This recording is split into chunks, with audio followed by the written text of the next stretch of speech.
feel the power of you controlling your breathing.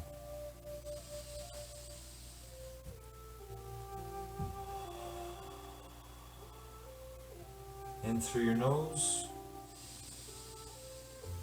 and out through your mouth. You've got your legs crossed, your back straight, your eyes closed. You remember the truth. You know the truth that you were born to win, to take control of your life the way you take control of your breathing.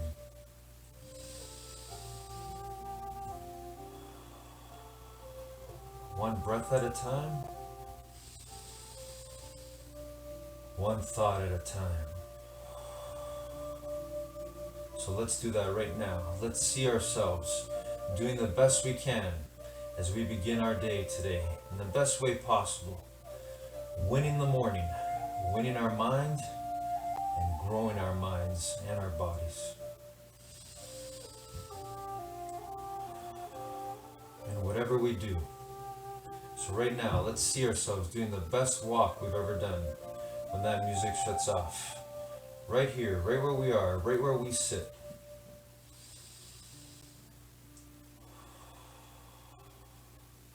Because we know the truth.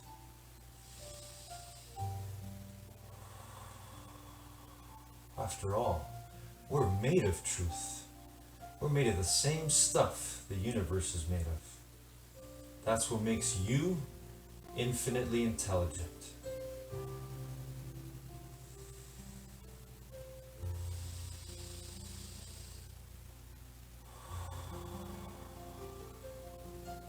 See yourself right now doing the best walk you've ever done when that music shuts off.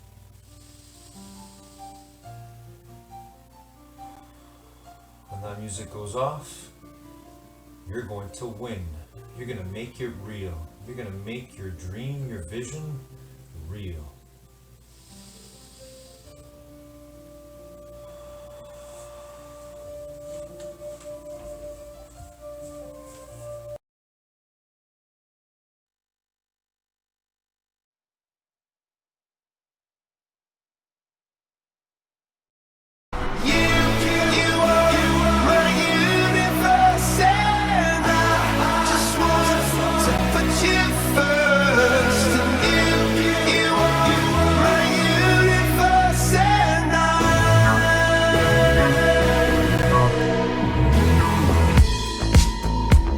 In the night I lie and look up at you.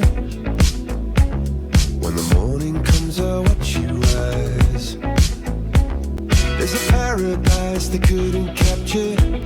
That bright infinity inside your eyes. 매일 밤 내게 날아가 꿈이란 것도 잊은 채 나 웃으며 너를 만나 Never ending forever baby.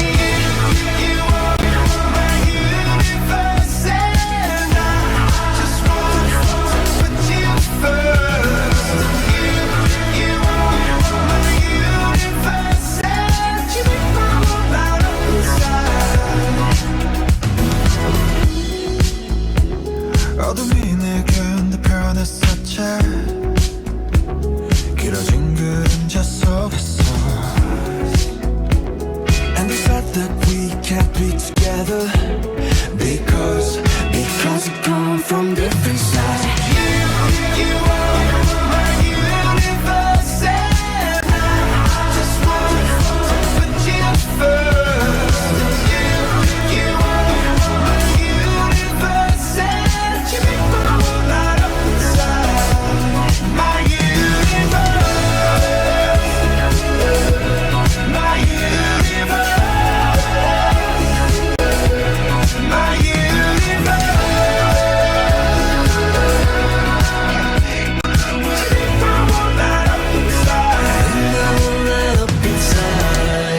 나를 밝혀주는 건 너란 사랑으로 수놓아진 별. 내 우주에 넌 다른 세상을 만들어주는 걸. 너는 내 별이자 나의 호주니까 지금 이 시련도 결국엔 잠시니까 너는 언제까지나 지금처럼 밝게만 빛나줘. 우리는 너로 따라 이긴 밤을 수놓고 너와 함께 날아가. When I'm without you I'm crazy. 자 어서 내 손을 잡아 We are made of each other, baby. You are my universe, and I just want to put you first. You are my universe, and you know that inside my universe, my universe, my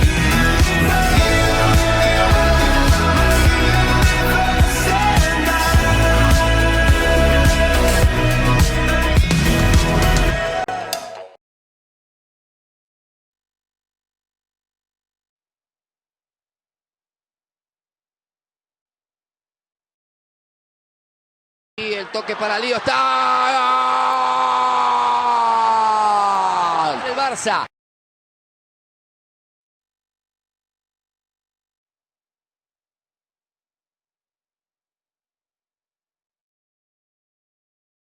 Morning, guys. Today, for our top 10 rules for success, Warren Buffett shares with us his fifth rule for success, and that is this: have a margin of safety. So I want to take this and apply it to our daily living. I truly believe that through the power of our minds, through our ability to control our minds, we are already in business. We are in daily business of living, and we do our business through the decisions we make. So today, and each and every moment, I want you to think of this margin of safety. So what that means is, as you start to discover the power of your mind and start to really use it, you are going to want to do more and expand. Leave yourself a margin of safety, meaning there are going to be things that you want to do, great, but really use your thought processes and the power of your mind to stop and think, what will happen if I do this? And if I do this and it doesn't work out the way I want, am I going to be okay still? That will propel us to success. Have a great day, everybody.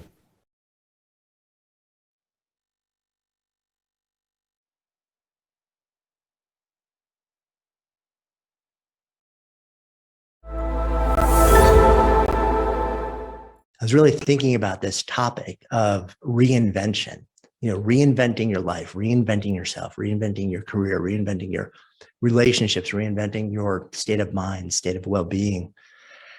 And I kept asking myself, is that really what we're striving for? And as our community here knows, for any of you that have seen me sort of in these sessions before, I tend to be a bit of a contrarian, or I have an alternate take on a lot of different ideas. And I think my invitation today is to ask yourself, do you really need to reinvent your life? What we're seeing now is this incredible impulse after a number of years where people are feeling stifled and repressed in a lot of ways, and then generations and decades of genuine stifling and repression and oppression. And there's sort of like a pressure valve that needs to be released. And we're sort of saying, I just need to blow everything up and start over. We're seeing it in a really big way in the world of work and careers, which is where a lot of my focus has been, and you cannot listen to or watch or read anything in the context of work or business where the phrase great resignation isn't popping up in some meaningful way on a pretty regular basis now. And so there's this really powerful impulse towards reinvention.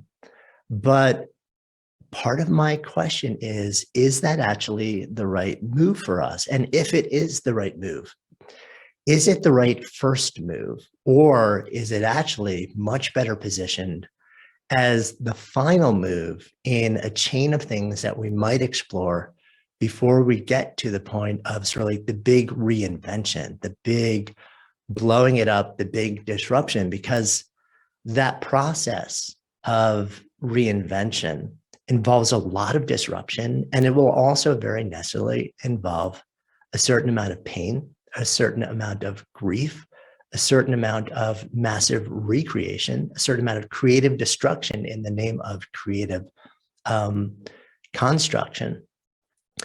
And sometimes that's what we have to do to feel the way that we want to feel, right? But I think my invitation today is actually to look at this a little bit differently And before you say yes to just a wholesale reinvention, an explosion of what is, and a reassembling of the fractal pieces into something profoundly different and new, what I'm going to invite you to do is first think about a series of other things. Think about reframing, think about acceptance, think about savoring, reimagining, and realigning. Before you reinvent, embrace a process of waking up, optimizing, and maybe even evolution rather than reinvention. So I want to break that down for you, though. I want to actually, let's talk about each one of these different things individually so you can really get a feel for what I'm talking about. So thinking about how I've gone about this in my life many times over, if you look at what I do now, so as I have this conversation with you, I'm a dad, I'm a husband, I run 2 companies. One of them is a media company, which produces a top-ranked podcast. A second one just launched today, and other things. I'm an author. I write books and I speak. And I run a second company called Spark Endeavors, which is largely developing intellectual property and training around work and the world of work, the sweet spot, the crossroads between work, meaning, purpose, and joy. And if you look at that, and then if you were to actually look back 25 years into my professional life, you would say, what happened? Because you would have seen me working as a mid-level associate, a lawyer in one of the largest law firms in New York City, like doing corporate work in securities and M&A and working 100 and something hours a week and having absolutely no life and being just all in this world of law and finance. And then if you had looked at me 5 years after that, I was an entrepreneur in the world of fitness and well-being. And if you had looked at me 5 or 10 years after that, I had evolved that into the world of yoga and Eastern spirituality. And if you had looked at me 5 or 6 years after that, I had sold all those companies and been focusing on writing and speaking and teaching and building things. And if you looked at me shortly after that, I had launched this new company called Good Life Project, which is media and community and education. And you would have kind of like from the outside looking in said, oh, he just keeps massively blowing up everything that he's doing and reinventing himself and everything that he's doing in the world. But the truth is, there are a whole bunch of common threads that allowed me to just slowly evolve what I was doing in a much more methodical way. So what from the outside looking in looked like explosion, reinvention, explosion, reinvention, explosion, reinvention, was actually from the inside out, this process of slow and gentle shifts. And I spent a little bit of time deconstructing my own process of optimizing and evolving. And yes, there was the occasional wholesale explosion and reinvention, but I realized that in my life, I probably didn't actually have to do those things. And for most people, they probably don't. So I deconstructed into a 6-step framework. And I know Brendan's probably smiling because I somehow just create all these different frameworks. It's the way that my brain thinks. So let's talk about these 6 different steps. And in my mind, they happen in this specific order in order to get to the feeling that we so desperately yearn to feel when we talk about reinventing your life.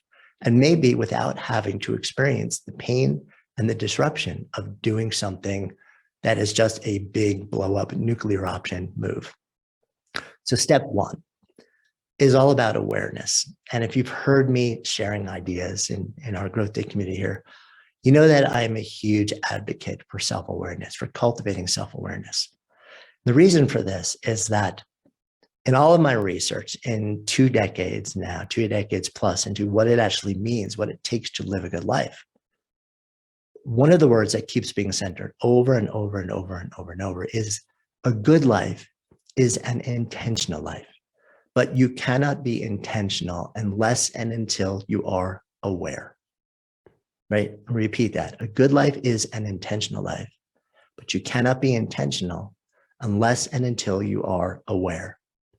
What that means is that for us to make choices, to be intentional, to actually create the relationships and circumstances and constructs that fill us, that nourish us, we actually have to be aware of both the world around us, and we also have to be aware of our own inner world, our own inner thoughts, our own feelings and emotions. And most of us aren't. Most of us have some sort of overlay or representation of what we think the world is that we've learned from culture or society or family.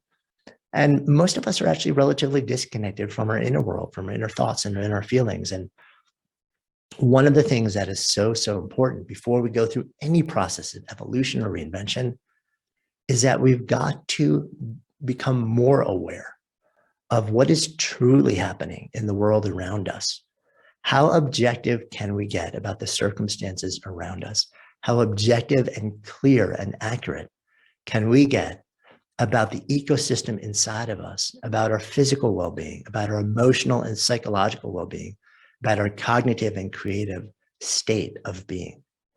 And this awareness is the thing that seeds our ability to then be intentional and make decisions and take actions based not on some semi-illusion of what we think is happening, but actually on something that is much closer to the truth of what is genuinely happening inside and outside of us.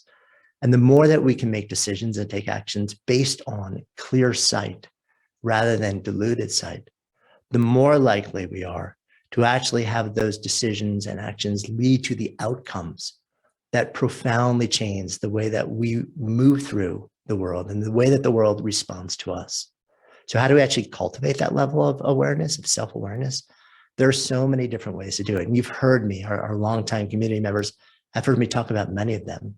My personal practice happens to be mindfulness meditation, but it's not just mindfulness meditation, it's a sitting practice daily. And then a lens of mindfulness as I move throughout the day, which happens just to have emerged from, a dozen years of sitting mindfulness practice. But that might not come easy to you. So some other ideas around this, you can do journaling. Journaling is something that can be incredibly valuable in really identifying what's happening inside and outside of you. And fantastically, the Growth Day app and platform has the functionality to be able to do this right inside of it. You don't have to go anywhere else. You literally don't have any excuse. You can literally tap on a screen and just start jotting down your thoughts.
Messi. ¡Gol!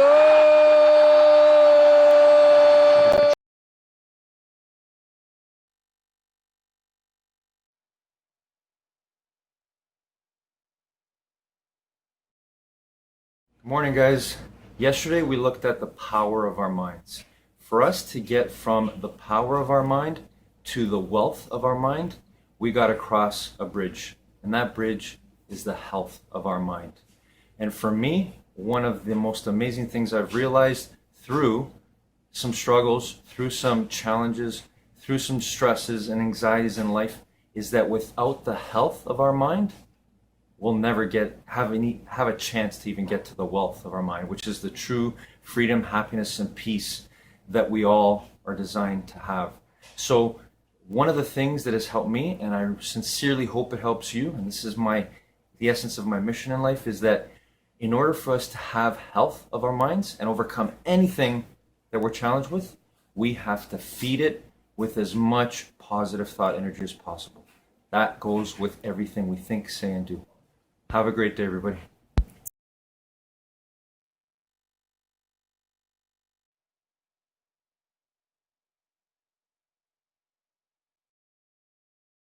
Wealth Breakthroughs is an exclusive video series where millionaires break their silence on their usually hidden secrets on how to stack up great wealth. It's like eavesdropping on the private conversations rich folks have with each other behind closed doors. But I partnered with the series creator Jeff Hayes to bring that VIP pass to you right here today. In this episode, you'll learn John D. Rockefeller's secret to massive wealth, the 4 investments that guarantee returns, how to break the chains of a 9-to-5 life, and how to get rich regardless of your age or circumstances. Get ready to be inspired because today we're all about turning your dreams into dollars. Enjoy. Hi there. Thanks for tuning in. I'm Patrick Gentempo, and welcome to episode 4 of Wealth Breakthroughs. I don't even know where to begin to introduce James Altucher. He has one of the most famous podcasts on earth. He's a best-selling author. He's made fortunes in the hedge fund world and also become one of the leading tech commentators and crypto experts around. He's also remarkably humble, honest, and has a self-deprecating sense of humor like few other people I've ever met. Today, he's going to show you the lessons he learned from losing millions of dollars and how those lessons helped him make many millions more. He also used one simple, easy to grasp strategy he says took him from near homelessness to phenomenal success that changed his life. Get ready for the most unique wealth breakthrough you've seen so far. Here's James Altucher.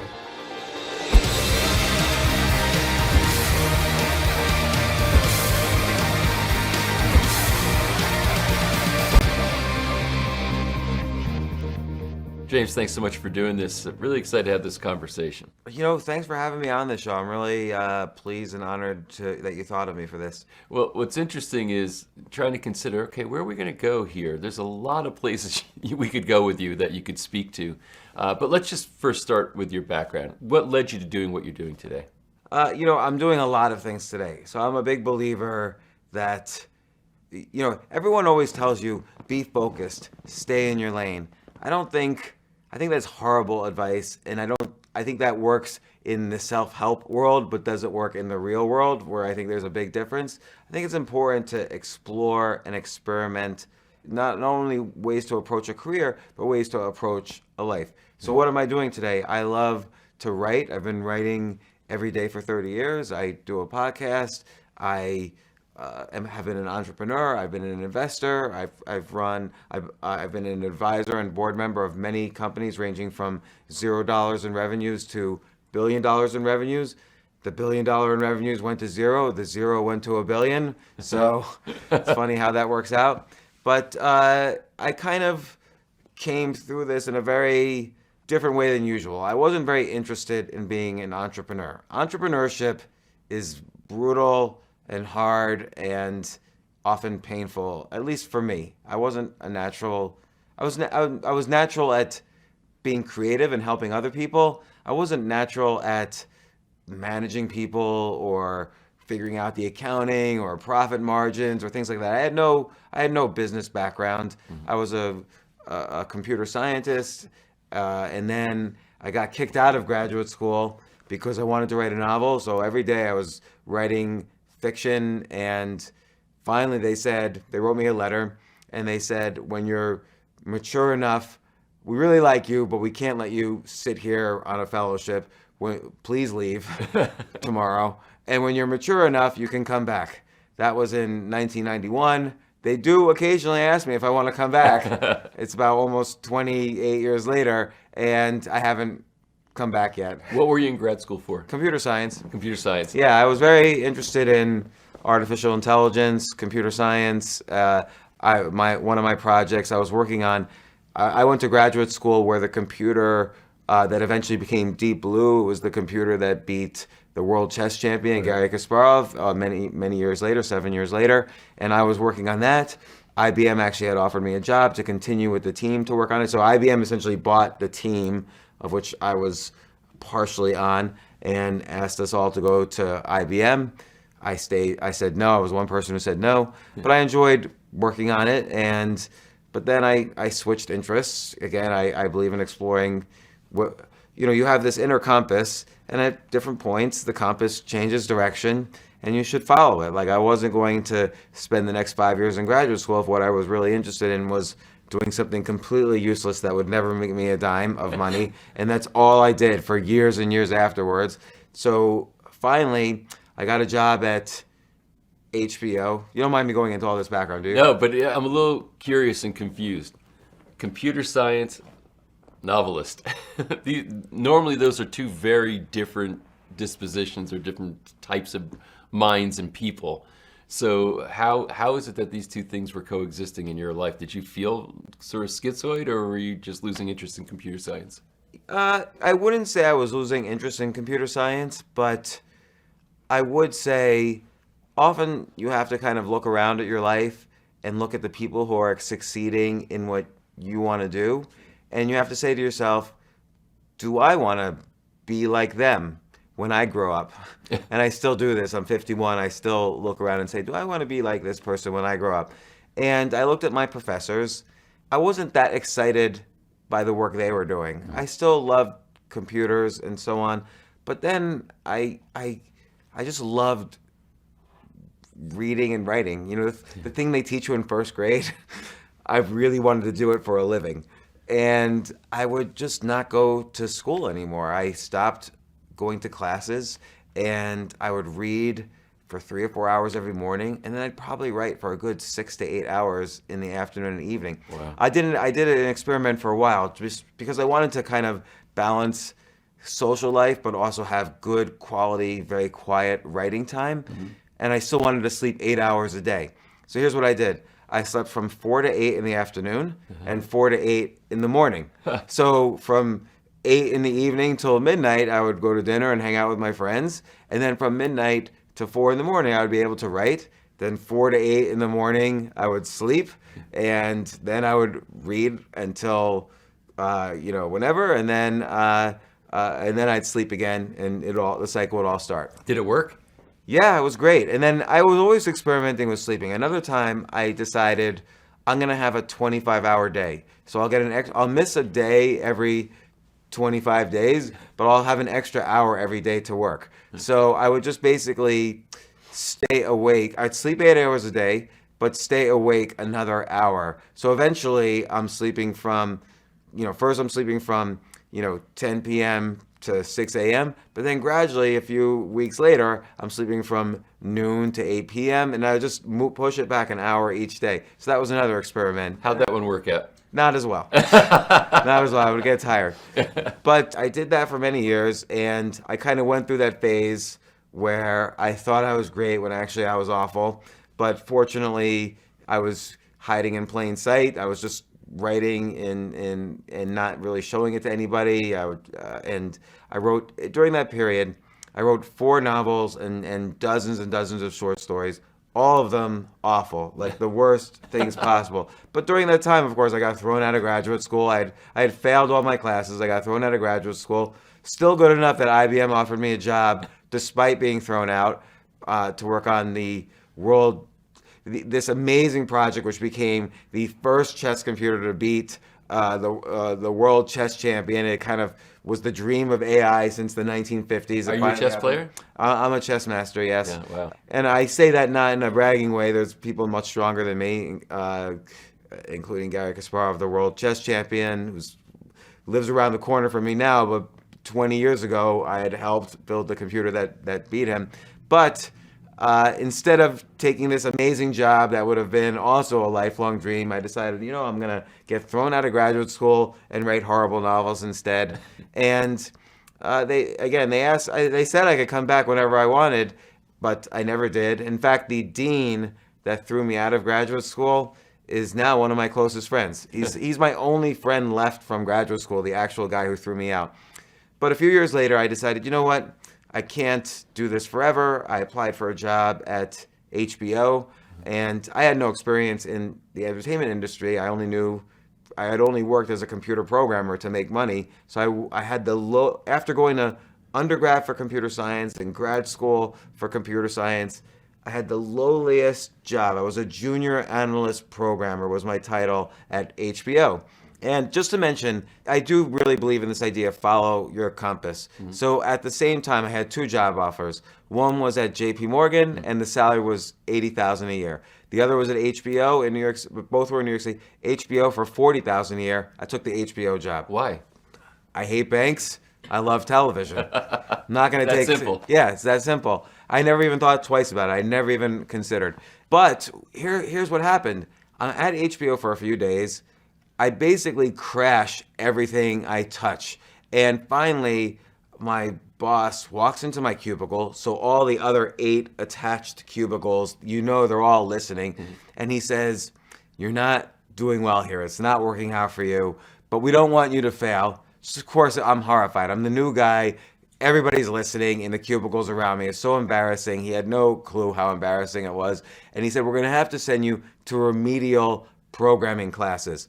I was an undergraduate major at one of the best computer science departments, and then I went to again. I had put in 10,000 hours programming already, but it just goes to show you, education gets you, being in a classroom gets you good at being in a classroom, but does not get you good at the real world. And so I was great at programming for the classroom, but I had no computer skills. So I go to these remedial classes. Finally, I get back to HBO and really begin my first real serious job. I didn't want to start a business at that time, but nor did I want to do what my bosses told me to do. Right. So I was very interested in the internet. The internet was this new thing. This was 1994. And I had said to HBO was trying to do interactive TV at the time, and through cable lines. And I said to my boss, "Why don't you use, there's this brand new thing, the web on top of the internet. Here's this browser, Netscape. It's slow, but you could potentially stream video. Why don't we try that?" And he was like, James, the internet is for academics. Why don't you let the cable guys do what they're good at? You just do what they tell you to do." And so there was one weekend where no one was around, and I completely wired up HBO for the web. I installed Netscape on every single computer, and I took every database at HBO and figured out how to put it on, an intranet. They didn't even have the word intranet then, an intranet. So I had everything from the employee database to HBO has a movie database that's kind of like IMDb, where you click on a movie star, you click on Alec Baldwin, and you see all the movies he's been in. You click on a movie, you see all the stars of it, and so on. You could click on their deals potentially, and they even had their cafeteria menu online. So I put everything online, and when everybody got back Monday, I showed everybody, and they were terrified because I had basically re-implemented in a weekend all of the projects they were hand building, or without a web browser. And so, but it actually got very popular, and then all of Time Warner wanted to do it. So I was advising almost all the different divisions of Time Warner. I remember at one point, Comedy Central, which Time Warner, HBO owns half of, they called me over and they said, "Look, we'll pay you as a consultant, even though you're an employee at HBO, we'll pay you as a consultant. Can you give us an intranet?" And I said to them, "I don't want to get paid. I only want to do it if you give me the 3 a.m. time slot. You only put infomercials there right now. Just give me the 3 a.m. time slot." And they're like, "This woman who's the head of IT, what are you going to do with it?" And I said, "I just want to walk around at 3 in the morning and interview people for the 3 a.m. time slot on Comedy Central. And then I'll build your intranet for you. So to her credit, she took it all the way up to the CEO of Comedy Central, Doug Herzog, who later became the CEO of MTV. He said no correctly. And I didn't do an intranet for them, but I realized, oh, okay, well, every company in New York City needs a website, and they don't even know it yet. And there's maybe 5 people in New York City who know how to build a website. So at the same time, my brother-in-law contacts me. His business is falling apart. What did he do? He made CD-ROMs for a living, which don't exist anymore. And there's a reason his business fell apart or was falling apart. And I said, why don't you try this thing? I'll show you this thing called the web. So he was a good designer. He's designing for the web. And I showed him some of the software stuff. But he still couldn't, he didn't speak English. He was French, and French people never learn English. He was here for 20 years already, but he still didn't speak English. And he certainly didn't write English. So he's like, can you help me write proposals? Okay, I said, okay. So suddenly now I'm a full-time employee at HBO, but I'm writing. I said, I don't want to be part of your business. I'm not interested in that. I want to eventually make a TV show for HBO. But then HBO said to me, look, you made this intranet. Why don't you be in charge of HBO.com? We need a website. So I said, okay. But I said, let's outsource it to a good company that makes it. So I did competitive bidding. 4 or 5 companies, the only 4 or 5 companies in the city, bid to do the website. I picked one company that was the cheapest and the best. So I called him up to inform him, my brother-in-law, where I had written the proposal to me, you got the deal. And then I eventually left HBO and joined the company full time. And actually, we were partners in it, and I was in charge of it. And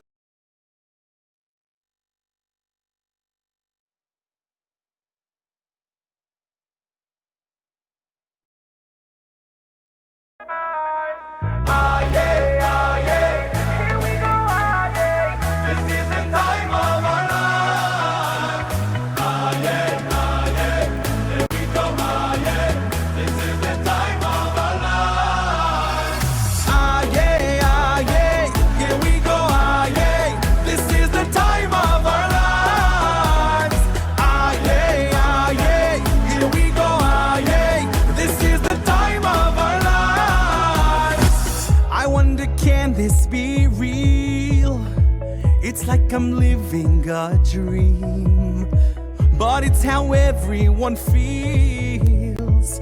We all unite with one feel. So let's wave our hands. We can sing, we can dance. We are strong, hold on tight. From afar we unite.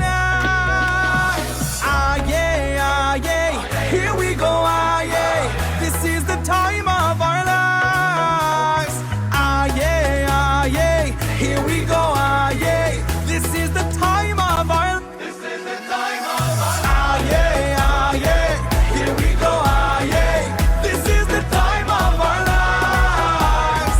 Ah yeah, ah yeah, here we go, ah yeah. This is the time of our lives. I love this moment right now. No one can take it away. So let it happen and how. It's why I cherish each day. So let's wave our hands. We can sing, we can dance. We are strong, hold on tight. From afar we unite. Here we go. Ah yeah, ah yeah. Here we go, ah yeah. This is the time of our lives. Ah yeah, ah yeah. Here we go, ah yeah. This is the time of our lives. Ah yeah, ah yeah. Here we go, ah yeah. This is the time of our lives. Ah yeah, ah yeah. Here we go, ah yeah. This is the time of our lives. Ah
It's going to be Gaudi-like. He's a genius. This is a genius. Henry, Messi. Magical! Oh, goodness.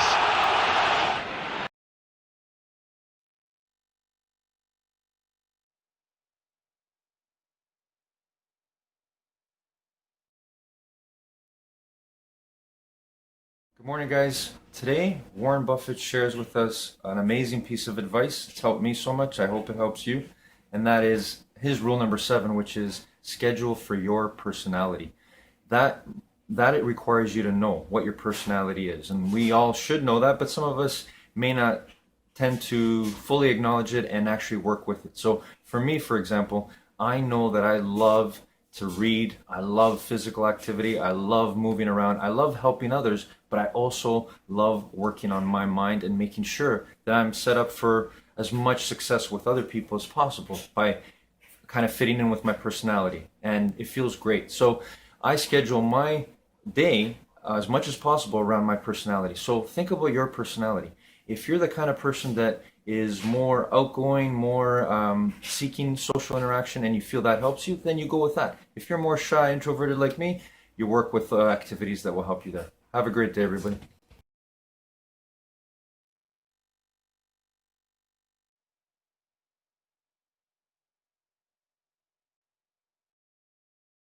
I learned something years ago from a mentor named Jerry Patterson. Jerry said to me once, Kevin, if things go well, a lot of stuff is going to be thrown at you. You're going to get a lot of noise. You're going to get a lot of criticism. You're going to get all kinds of stuff from every angle every day. And successful managers are able to focus on the goal and shut all the noise out. He was so right. And so what I try and do each day is to focus on 3 things I want to get done. And I don't listen to criticism because it's irrelevant towards getting your goal done. When you achieve your goal, you're helping a lot of other people because you're building a business. That's what I do. I'm an investor. Because of Jerry, he taught me that. You just forget about that because there's more important things that you should focus your energy on.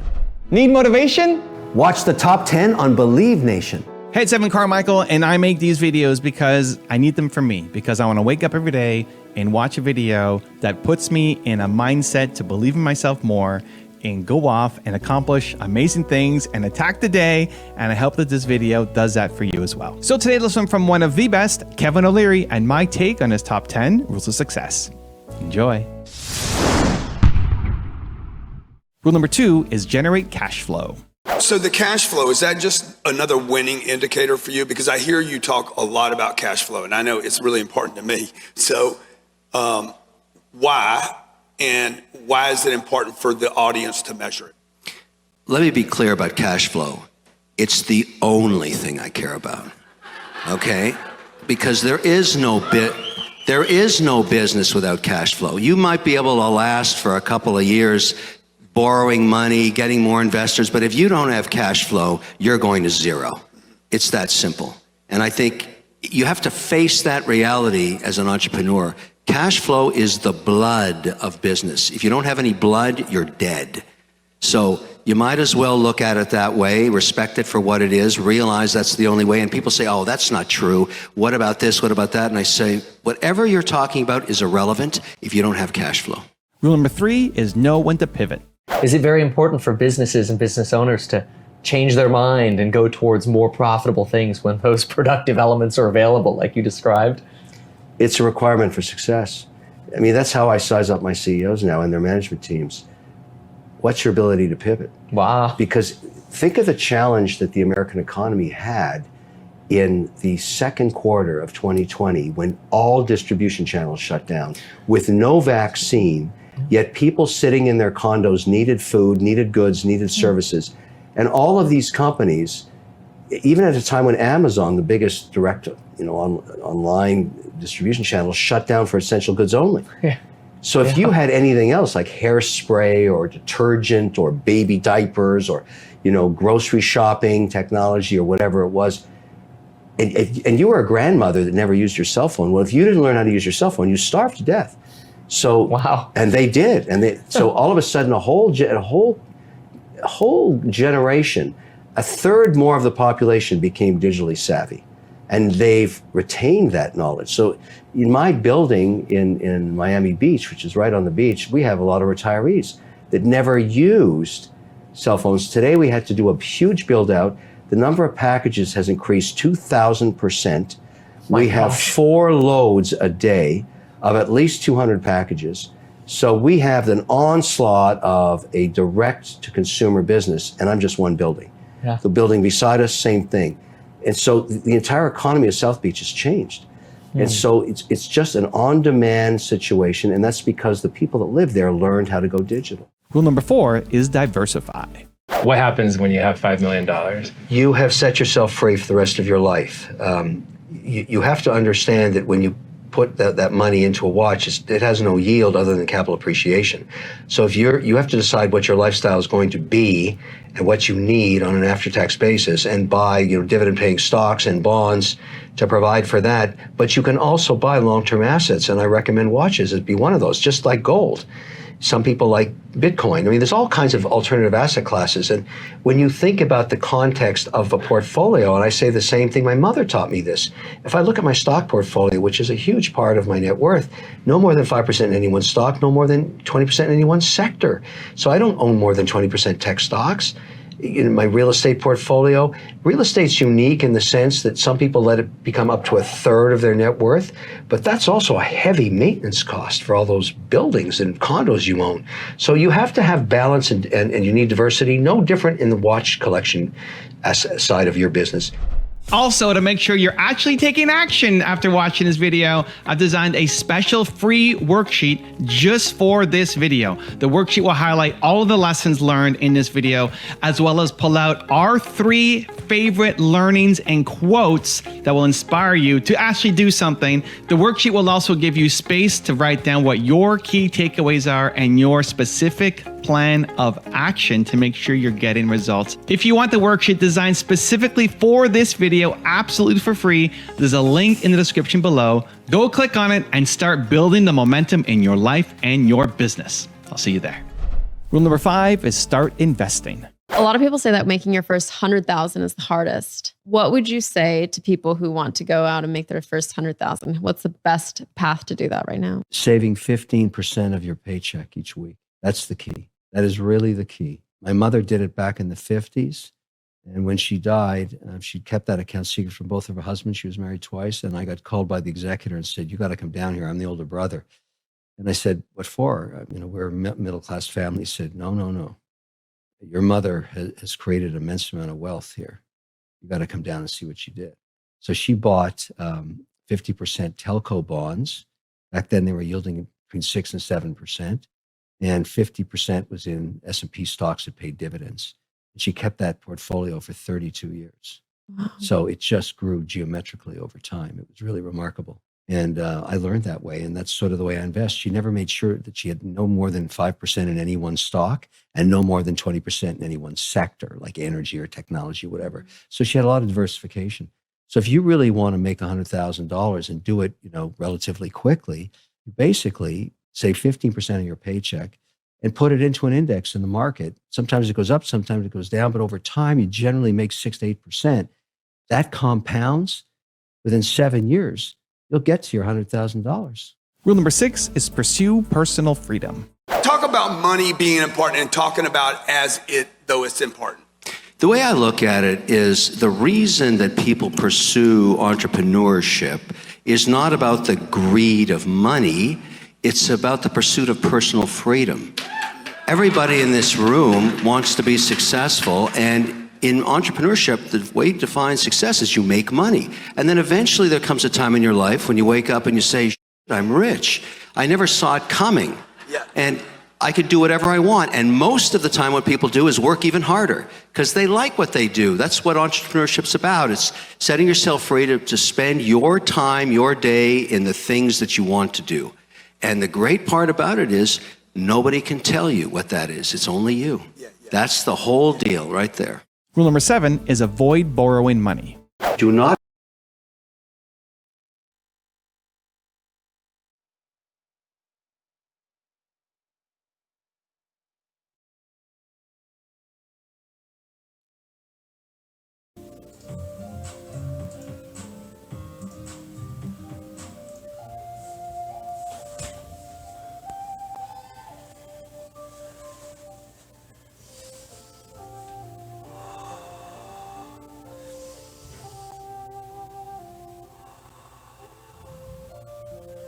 And once again, legs crossed, back straight,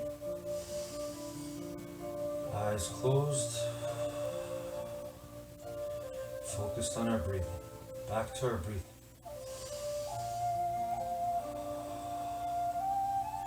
That powerful force keeping us alive, keeping our energy flowing. And we don't really think about it. We never really attempt to control our breathing, most of us anyway.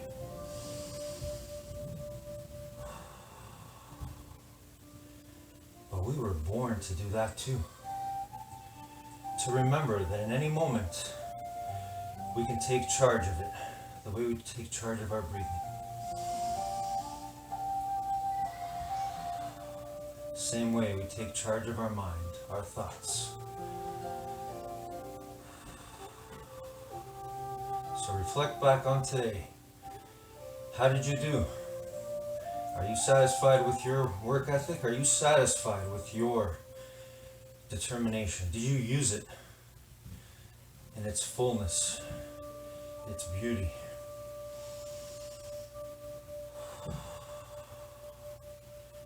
Our determination is invisible.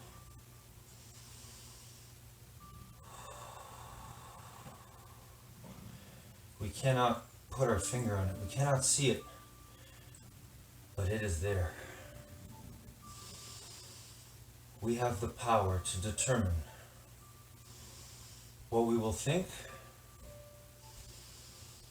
and what we will do. Today, we've won the morning.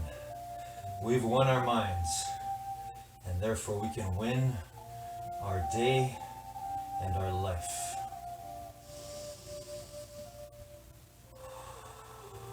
One breath at a time, one thought at a time.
Ivan the producer.